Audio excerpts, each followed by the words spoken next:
Welcome to Richplanet TV. I'm Richard D. Hall. I'd like to welcome back onto the show veteran UFO researcher David Cayton. Welcome, David. Thank you, Richard. I'm very pleased to be here. Now then, last time you were on, we spoke about your unfortunate heart attacks, three in a row. How are you recovering from that at the moment? Yeah, pretty well, thank you. Yes, it was March the 8th last year, and then in the first 45 minutes I had 3 cardiac arrests. So thanks to the North West Ambulance Service and Manchester Royal Infirmary, where I was on a trolley waiting to have a stent put in to unblock the blocked artery, they jumped me again, and I'm here to tell the tale and participate in what we're doing. Right. We continue that, and be with my family, of course. Yes. Yeah, that's right. Now, it sort of obviously was a setback for some of the things you were looking into. You were looking into the mysterious seal mutilation incidents where these seals were turning up with bizarre spiral cuts on their body, and it is still unexplained, and we are going to cover that in another show. And also animal mutilation cases. Tell us about the UFO Truth Conference in Holmfirth, September 19th. September the 19th.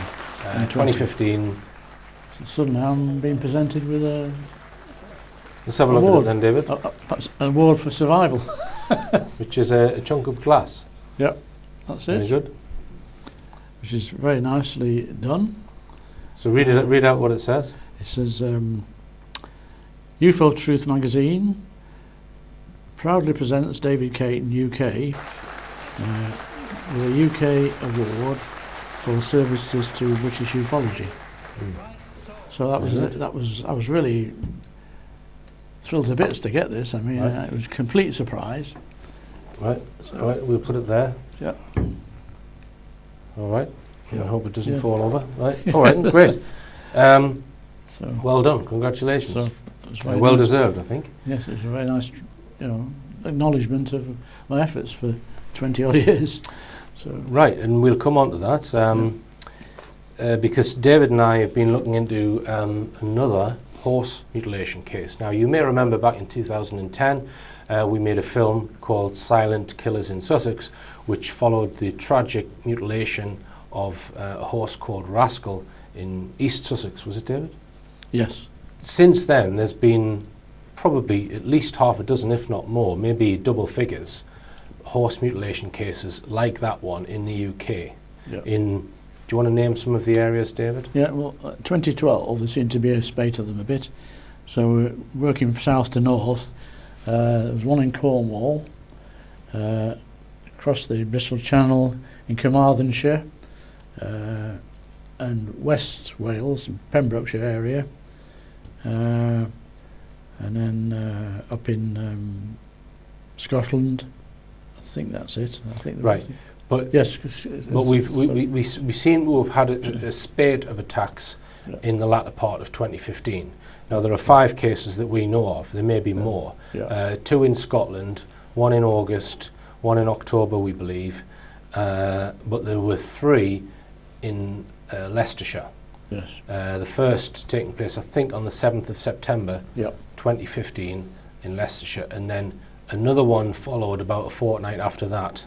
And when we think there might be a third one, but we haven't got that corroborated, have we? Not yet. No. We think the third one may be either before the first one. We're not sure, right? But there's definitely 2. And they were just 2 miles apart.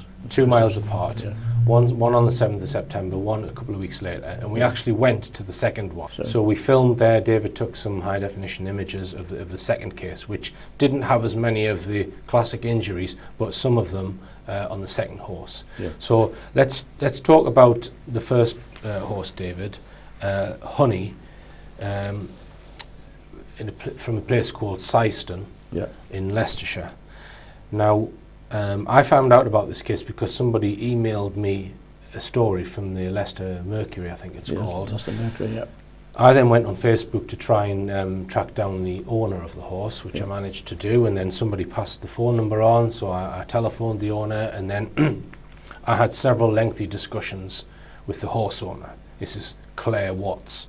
We're going to discuss some very intriguing elements of this case, David, because it sort of had some twists and turns in it. Yes.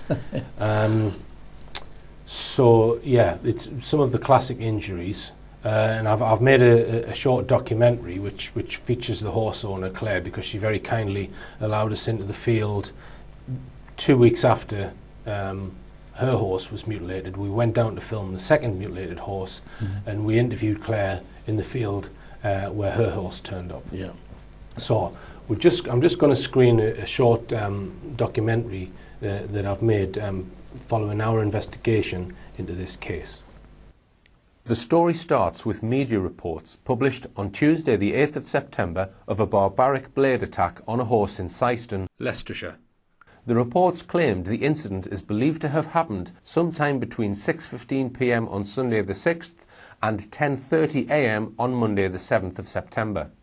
The mainstream articles did not give particularly detailed descriptions of the injuries, stating it was done with a very sharp implement of some sort. The horse's right ear and some of the right side of her face was cut off. After studying the articles, it looked like a classic animal mutilation case, exhibiting some of the typical characteristics we have seen many times.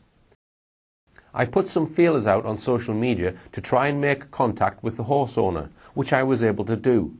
I managed to make telephone contact with the owner on Wednesday the 9th of September, just 2 days after the attack. Since this date, I have been in regular contact with her by email and by phone, and have received a lot of information as events have transpired.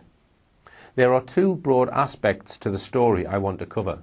Firstly, the physical and circumstantial evidence, which point to something very unusual and closely match previous unexplained animal mutilation cases. Secondly, what seems to be blatant attempts by authorities to cover up detailed information about the injuries from the horse owner. The owner is someone with 20 years' experience in handling horses, who has between 60 and 70 horses at any one time. I'm a McTimoney-Corley spinal therapist, so I'm an associate member of the McTimoney-Corley Association. So I'm a spinal therapist for both animals, including horses and dogs, such like, as well as humans. So I work alongside or for a lot of vets within the area to obviously, help with recovery process and things with horses and dogs that have, back injuries or just for maintenance work really. But I've owned horses all my life. I've done everything from sort of teaching, competing, riding, we sort of supply horses for the riding for disabled. We supply horses for film work. We have horses at the minute in Poldark and Jamaica Inn, Right. BBC dramas. So obviously I've got quite extensive knowledge with regard to equines particularly. Right, including sick and injured horses. Absolutely, yeah. I think, at any one time I could be around nearly 100 horses. So obviously in that sort of capacity, you're going to come across a lot of sick and injured horses, and that's why I find this so difficult to understand, because it's something I've never seen before. It's important to describe the sequence of events in date order to illustrate just how information was handled by the various authorities. Up to today, the 17th of November 2015, the horse owner still has not been given a copy of the post-mortem report, which we know was produced on the 8th of September and given to the RSPCA the same day. In the early hours of Monday the 7th of September, the horse mutilation occurred in a fairly secluded field in Cayton, Leicestershire. There were 3 other horses in the field which were untouched, but clearly perturbed when the owner discovered the dead horse that morning. The horse was found just after 9:30 in the morning. At this time, Claire could move all the legs, so rigor mortis hadn't fully set in. She concluded it's got to have happened in the early hours of the morning because everything was still pliable. The first thing she did was ring the RSPCA, because she does a lot of work with the guy that covers that area, just in case anything else had been reported that morning. She then rang a very good friend who was a veterinary surgeon and sent her pictures which she took on her phone. The veterinary surgeon said it's her professional opinion that it had been done with a very sharp implement. She also said that she could not get her head around it, because she has looked and looked at the pictures, and the thing that is driving her mad is the lack of blood. She said the only explanation she could think of was if there was a strangulation of the gut, i.e. a bad colic. But if this was the case, Claire couldn't understand how there was still no blood when the horse was eventually moved. The injuries or procedures on the horse included a jaw strip, an extremely clean 5 to 6 inch diameter incision resulting in the removal of the ear, excision of the horse's chestnuts, which are small lumps on horses' legs. Hair had been cut and moved in tiny segments. The anus and vulva were badly swollen. There were small lacerations on the stomach, and the teats underneath where the milk bag would be almost looked like they'd been cut off. There were very tiny lacerations under the tail. The hair on the right side of the animal on which it was lying was laying the wrong way and ruffled, indicating the horse had been dragged. However, there were no drag marks on the ground anywhere near the horse, only drag marks some distance away in the middle of the field. There was no blood anywhere around the horse and nowhere in the field, which was searched vigorously by about 10 people. When the horse was eventually taken into the lorry, it was dragged 10 to 15 feet, but there was still no sign of any blood. Note, as in most mutilation cases, the items that were excised could not be found anywhere at the scene.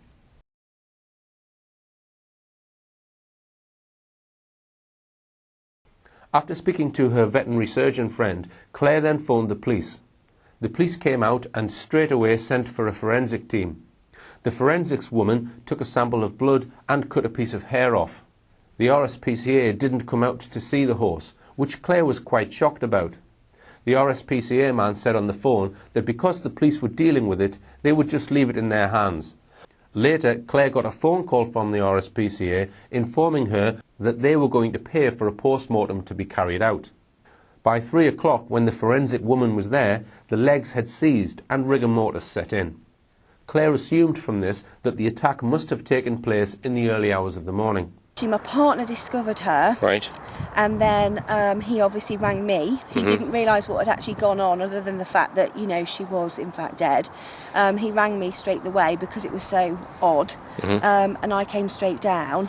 And the other 3 horses were in the very, very top part of the field, wouldn't come down to the horse to honey at all, which, in our opinion of having horses pass away and stuff in herds, they do generally come over, have a sniff, will stay relatively close by, and then go off and graze happily. That particular day, even the police said, you know, they were quite sort of unsettled. They weren't grazing a lot. They were sort of standing at the top end of the field, out of the way, sort of watching, looking, but not coming over. My initial reaction as I approached it and got closer was that the horse had obviously had some form of laceration wound, i.e. from a very sharp object, such as a knife or scalpel or something similar. You know, having dissected animals, you know, for study, etc. And it was very hard to justify what I was seeing. Yeah, this is where the body of the horse, this is where we found Honey. Her bottom was up that end and her head was down here. Right. But the day that it happened, there was very little blood, apart from a very small darkened circle around her head. But since that, we've got this dark patch left in the field now, which, as you can see, we can't get rid of, and there isn't any other horses around anymore. So consequently, it just seems a bit, a bit absurd that that's like it is. There was three absolute horse indentations, including, like, you could literally see the 4 legs, the tail, the head. They were absolute imprints of the horse up there. Yes. But then there's nothing at all from that area that brings you down to here, i.e. other footprints, skid marks, racing around or anything like that. Right, and this is where the This is where the head was. And then just to the right of where I'm pointing the camera is where the back end of the horse was. Yes. And as we can see, okay, it's a few weeks ago now, but there's no traces of any blood at this point in time. Nothing at all. And And there wasn't at the time. There was very, very little blood, as you can see from the photographs that we took. There was a bit of blood round the back of her hair, a tiny bit on her forelock, but nothing anywhere else. So David is just standing next to where the horse was lying when it was discovered, and we can see there's a dark patch of earth there, and this is where the horse's head was, with its body coming along to the right, just as the picture is there. But what Claire has said is that this patch here, you've said you can't get rid of it. You think there might be some sort of scorching in that area. Yeah, absolutely. Or some chemical perhaps has killed the grass. Something. Might be a chemical or something. Yeah. Just seems to be going black as opposed to being washed away.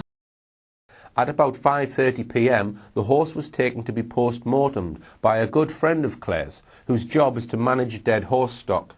He commented that he had never seen anything like it, and thought it had been done with a sharp blade. The horse was taken to Sutton Bonington campus, where a post-mortem was carried out the following day, on Tuesday the 8th of September.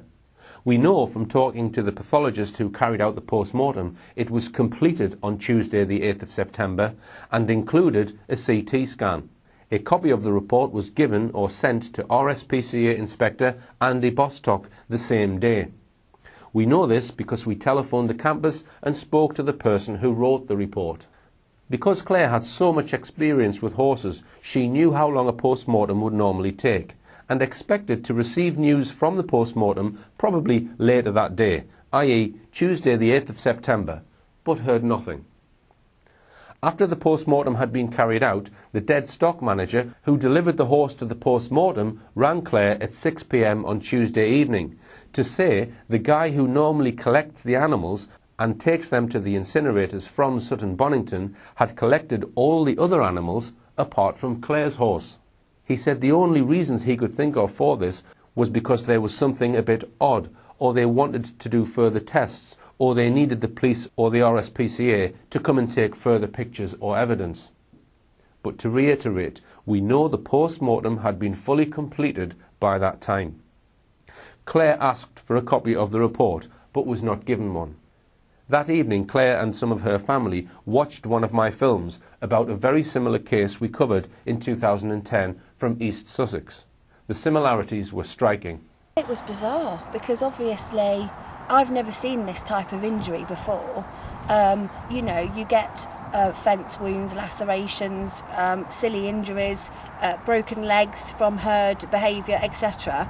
But to see a horse that looked as though it had been attacked like mine did, and then to be shown footage of another horse of exactly the same age, exactly the same breed type, but blue as opposed to red, was a bit uncanny, really. Claire's father, who was a hunting man, also watched the film and commented he thought it was medicinal or some sort of medical research. When they turned the horse over when the forensic woman was in attendance, there was no blood. Claire could hear air and bubbling around the tiny bit of pooling of blood, but no blood came out. She also pointed out how difficult it would normally be to catch this particular horse. Typically it would take an hour and a half because she was semi-wild. Also, it wasn't like her to go down to that bottom part of the field. She normally stayed at the other side of the field. There were also drag marks where you can see where she may have been dragged, and impressions where it looks like she has lain at different parts of the field. It's as if she was dragged around in the centre of the field, but where she was discovered there are no drag marks around her at all. Regarding the injuries, she said it just looked like someone was in a dissection class and took a scalpel to it. They slept on it on Tuesday night and assumed they would get more answers and a copy of the post-mortem report on Wednesday the 9th of September.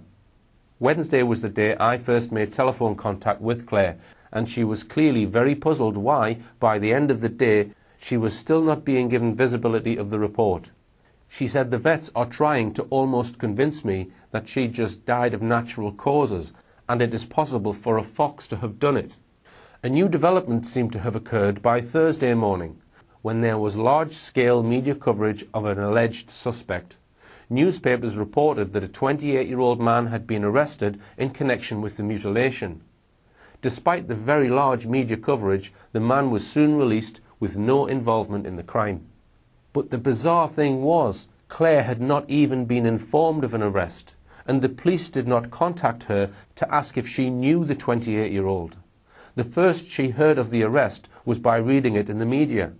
So not only were they withholding the post-mortem report from the victim, they were also failing to report on a suspect they had arrested.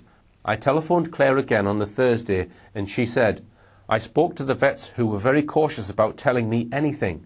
They would give me very little information at all. Apparently they spoke to the police and the RSPCA yesterday, which was Wednesday, although nobody phoned me back. 2 people were apparently arrested last night, but I think they've been released. I have spoken to the RSPCA officer and insisted he tells me what he's been told. He's been told that the horse had acute pancreatitis. It's a 2-year-old. I work with horses for a living. I think in the whole history of working with horses, I've seen 3 horses with pancreatitis. They've all been quite old, and they've all had belly aching, rumbling symptoms for weeks or months." Now, pancreatitis, as far as I'm aware, having spoken to various vets, is exceptionally rare in young horses.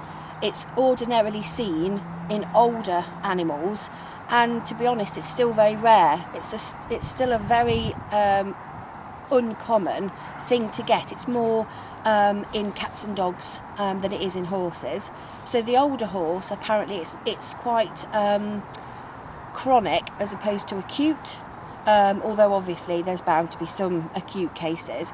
But for a fit, well, rising 2-year-old filly to just be perfectly fine one evening, have pancreatitis in the night, showing no signs whatsoever in the days or hours before, is something that I've never come across anyway, and the vets that I've spoken to have never come across.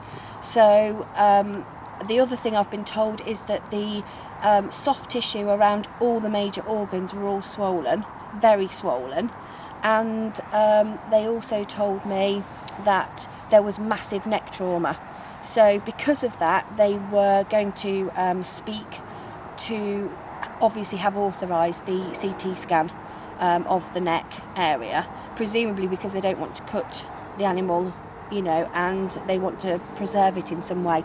So until I get those results back, we won't have any further information. This statement from Claire is very interesting. The RSPCA officer, who we assume is Andy Bostock, said they can't give a full report until probably next week because they want to do a CT scan. This contradicts information we were given by the college, that a CT scan had already been carried out and that Bostock already had a copy of the report. Let's just make a note of that, the reason why Claire could not be given the report. They were waiting for a CT scan.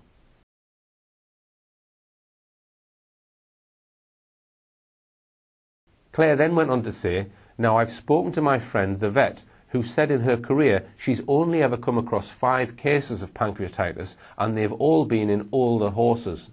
She said the chances of a young fit 2-year-old coming down with pancreatitis and dying within a few hours is just like winning the lottery. She said that they may have given her something to induce that. They won't tell me whether they've found DNA or anything else. How could they possibly have found people and arrested them? The other thing is, I haven't been told about it, and the newspapers already know. The vet can't understand how the press knows about it when we don't." Claire was so annoyed she demanded to speak to the Chief Constable because she wanted to know why she had been left out. "It's my horse, I own it, I'm the victim. I don't expect things like that to happen without some sort of pre-warning. They can't give me any more results until next week. How long does it take to do a CT scan? They're obviously doing more than that." So Claire thought at this time that perhaps they were doing more tests. But we know now this is untrue, having spoken to the pathologist who did the post-mortem. Before we move on, let's just revisit the comment that there was massive trauma to the neck. This could be very significant and lines up with mutilation injuries from previous cases. After I received the images, I passed them on to David